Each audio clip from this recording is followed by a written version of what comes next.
تبارك وتعالى الله جل وعلا dit dans le Coran ويوم نسير الجبال فترى الأرض بارزة وحشرناهم فلم نغادر منهم أحدا. Et le jour où on fera marcher les montagnes, au jour de la résurrection, et tu verras la terre nivelée. وحشرناهم الحشر, le rassemblement, et on les rassemblera, c'est-à-dire toutes les créatures d'Allah subhanahu wa ta'ala, toutes les espèces animales comme les humains, comme les djinns.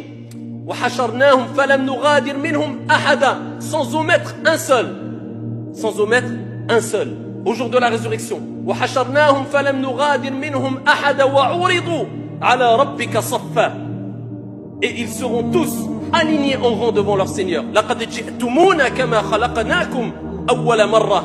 Vous êtes venus, vous vous êtes présentés à nous comme nous vous avons créé la première fois. لقد جئتمونا كما خلقناكم أول مرة بل زعمتم ألا نجعل لكم موعدا, alors que certains d'entre vous prétendaient que nous n'allions pas tenir à notre engagement, notre promesse. Et Allah Jalla wa Ala dit dans le Coran al-Karim, et là les livres seront posés. Les livres, al-Kitab, les livres seront posés. Et fatara al-mujrimin, et tu verras ici le criminel, ici qui dira Ya waylatana ma li hadha al-kitab la yughadiru saghiratan wala kabiratan illa ahsaha. Malheur à moi, qu'a-t-il ce livre-là? À nos maîtres de mentionner ni petit péché et ni grand péché. Qu'a-t-il ce livre-là? Et il dira malheur à moi. Pourquoi? Car il sera trahi par ses actions. Il sera trahi, et Dieu parle ici de la personne mauvaise.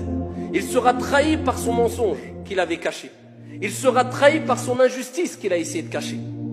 Il sera trahi par sa tromperie qu'il a essayé de cacher. Il sera trahi par son vol qu'il aura essayé de cacher. Par le mal qu'il a fait à autrui. Par le meurtre qu'il a commis. Par toutes ces mauvaises choses. Eh bien, le trahiront au jour de la résurrection. Pourquoi? Car tout ce que tu dis, tout ce que tu fais est consigné dans un livre, ya Abdallah. Et rien n'est oublié par Allah subhanahu wa ta'ala, car Dieu dit dans le Coran, et il nous rappelle quand toi tu oublies, lui n'oublie pas. وَمَا كَانَ رَبُّكَ نَسِيًّا. Et ton Seigneur n'oublie rien du tout. Et al-malaika auront l'ordre de te ramener et de te présenter devant Allah subhanahu wa ta'ala, afin que tu prennes ton livre. Et certains prendront leur livre de la main droite. Allahumma ja'alna minhum. Et ceux qui prendront le livre de la main droite, ils diront avec joie, avec euphorie, avec sourire, regardez, j'y ai trouvé mon compte. Iqra'u kitabiya, lisez mon livre. Il voudra se joindre à ses bien-aimés, à ses frères, à ses amis qu'il a côtoyés. Et il se vantera en disant regardez, j'y ai trouvé mon compte, lisez avec moi le livre. Et il lira les bonnes actions. Certes, il aura commis des mauvaises actions. Lakin Allah subhanahu wa ta'ala, sa miséricorde est vaste. C'était une personne qui s'est repentie. Et dans un hadith, il est rapporté que la personne lira son livre et dira Ya Arab, je me souviens, à tel moment j'avais commis telle action. Et Allah azza wa jal lui répondra on l'a caché pour toi ici-bas comme on l'a caché pour toi dans l'au-delà. Parce que tu t'es repenti, tu as demandé pardon, c'est effacé. Cette personne-là viendra et se vantera des gens alors qu'on l'aura appelé par ses noms et ses prénoms. Aïna Fulan ibn Fulan. Et la personne sera prise d'une panique au début et dira c'est qui? C'est moi, on parle de moi, les anges le prendront, l'emmèneront. Et ici il devra passer devant ce grand tribunal auprès de ce grand juge, le juge des juges. Alaysa Allahu bi ahkamil hakimin? Bala. N'est-ce pas Allah azza wa jalla le plus sage des juges? Devant son Seigneur tabaraka wa ta'ala, et Dieu le jugera. Dans ce tribunal exempt de toute imperfection, de tout oubli, de toute erreur, rien ne sera omis d'être mentionné. Et Dieu jugera avec parfaite équité. Et alhamdulillah, louange Allah subhanahu wa ta'ala, qu'il a, comme le prophète alayhi salatu wa salam, mentionné fi sahih, ici descendu une part de sa miséricorde sur terre. C'est cette miséricorde qui fait que les êtres humains entre eux éprouvent de la miséricorde, de la compassion, de l'amour, même les animaux. Et il a gardé 99 parts pour le jour de la résurrection. Rahmatullahi wasi'a. Sinon, comment on aurait pu s'en sortir au jour de la résurrection? Vous imaginez la miséricorde de Dieu. Dieu nous invite à rentrer au paradis. Dieu veut pour nous l'entrée au paradis. Mais il y a une préparation à faire. Il y a une sincérité à avoir. Et il y a un minimum d'efforts à fournir. Et le reste, Dieu s'en charge. Car Allah Azza wa Jalla, il sait très bien que Al-Kamalu Lillah, la perfection appartient à Dieu. Mais tu dois t'efforcer de faire le bien au maximum. De jour comme de nuit. Et laisser des bonnes traces derrière toi. Quand tu meurs, les gens témoigneront pour toi. Ici-bas, avant l'au-delà, car dans l'au-delà aussi, les gens témoigneront. Et ils parleront en bien sur toi. C'était un homme bon. C'est un homme qui a été apprécié par les autres. Même par les non-musulmans, certains ont laissé de telles bonnes traces que, pas tous, car personne ne pourra faire l'unanimité, mais même beaucoup de non-musulmans, eh bien, témoignent d'eux. Tellement qu'ils étaient bons. Husnul khuluq se dégageait d'eux. Le bon comportement, la bonne moralité se dégageait d'eux. Eh bien, au jour de la résurrection, il y aura d'autres personnes qui prendront leur livre. Allah Azza wa Jalla dit, et contrairement à concernant l'autre personne qui prendra son livre de la main gauche, et il dira malheur à moi si j'aurais pu goûter à la première mort simplement sans jamais ressusciter. Il ne voudra pas prendre ce livre-là, il va le rejeter, mais il sera obligé de le prendre. Et Allah Azza wa Jalla, de par sa justice complète et parfaite et totale équité, eh bien, il lui montrera à travers la lecture de ses propres actions où sont ses erreurs, où ont été ses qualités. Ton Seigneur ne fait d'injustice à aucune personne. Allah dira, il n'y a aucune injustice aujourd'hui. Et Allah subhanahu wa ta'ala, notre Seigneur, de par sa parfaite équité et justice, il a rapporté, comme il est relaté dans le hadith Qudusi, Ya ibadi, inni harramtu zulma ala nafsi, wa ja'altuhu baynakum muharrama fala tadhalamu. Allah, il n'a rien à prouver à qui que ce soit. Allah Jalla wa ala yas'al wa la yus'al. Il interroge et il n'est pas interrogé. Mais avec cela, il nous dit, oh mes serviteurs, ne commettez pas des injustices entre vous. Soyez pas méchants, injustes entre vous. Il rappelle que lui-même, il s'est interdit, subhanahu wa ta'ala, d'une manière qui convient à sa majesté, l'injustice à lui-même. À lui-même, il s'est interdit l'injustice, Allah subhanahu wa ta'ala. Au jour de la résurrection, il fera venir la personne qui a vraiment mérité. Et il lira son livre. Et ici, il se plaindra. Et il dira, mon argent, comme Allah l'a cité dans le Coran, mes biens m'ont servi à rien. Et mon autorité m'a abandonné et ne m'a servi à rien.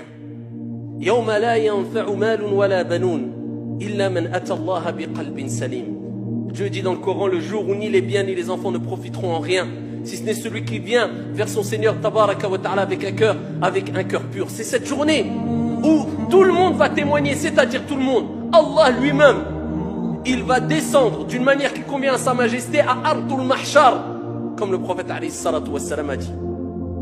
Et il descendra à Ardul Mahshar. Et Allah Jalla wa ala dira, je vous ai entendu, je vous ai écouté, fa'ansitu.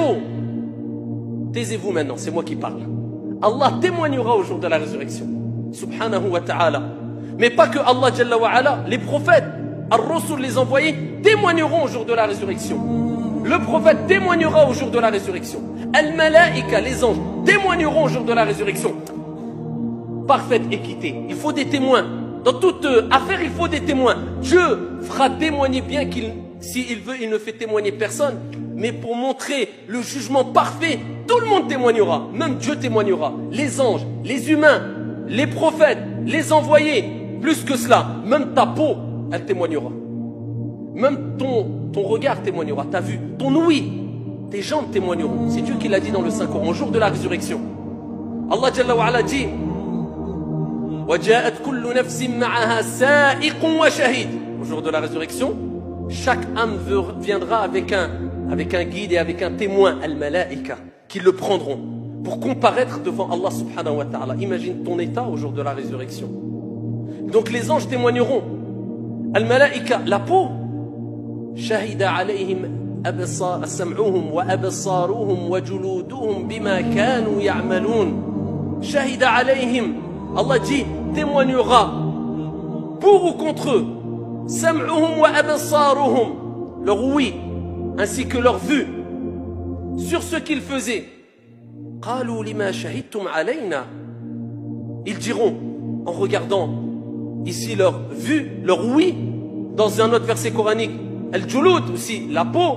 Pourquoi vous témoignez contre nous?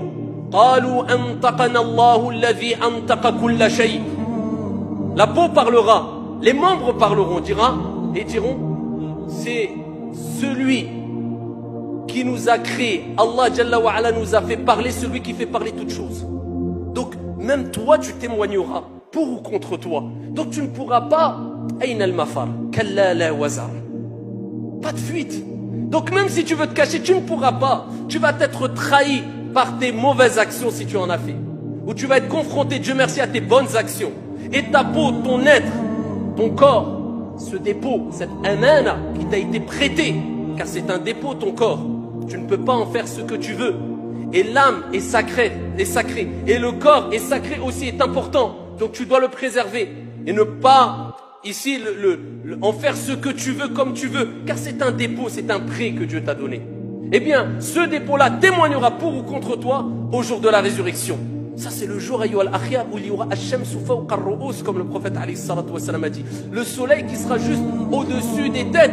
Et certaines personnes seront ombragées par l'ombre d'Allah Jalla wa Ala, ou le trône d'Allah subhanahu wa ta'ala, le jour où il n'y aura d'autre ombre que l'ombre du trône d'Allah Jalla wa Ala. Et parmi ces gens-là, le prophète alayhi salatu wassalam a cité des catégories. Et parmi eux, un jeune qui a grandi dans l'adoration d'Allah subhanahu wa ta'ala seront protégés par l'ombre d'Allah Azza wa Jal. Ou bien dans un autre hadith sahih, le prophète alayhi salatu wassalam a dit, celui qui a donné une aumône sera sous l'ombre de son aumône au jour de la résurrection. C'est-à-dire que ton aumône se transformera, eh bien, en une protection, en quelque chose, un nuage qui va te protéger. Le jour où le soleil sera juste au-dessus de ta tête. C'est quoi? Tes bonnes actions, tes aumônes. Donc, toutes les actions que tu fais, eh bien, tu les verras. Tu les verras. Tu verras ton aumône. Tu verras birrul walidayn, le bon comportement envers les parents. Tu verras tes bonnes actions. Tu verras ton aller-retour à la mosquée. Tu verras ton bon comportement. Tu verras tes bonnes actions. Tu le verras au jour de la résurrection. Tout cela, eh bien, se caractérisera de manière très concrète, ya Abdallah, et pas abstraite.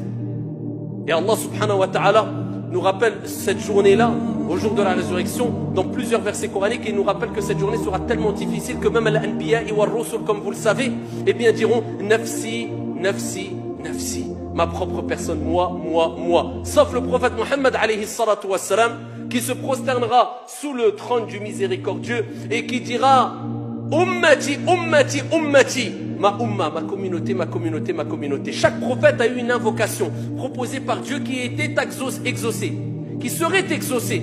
Tout le monde a invoqué Allah subhanahu wa ta'ala, sauf le prophète alayhi salatu wassalam qui a dit je la garde pour le jour de la résurrection en faveur de ma communauté. Alayhi afdalus salatu wa askat taslim. Et il dira ana laha, elle est pour moi, elle est pour moi.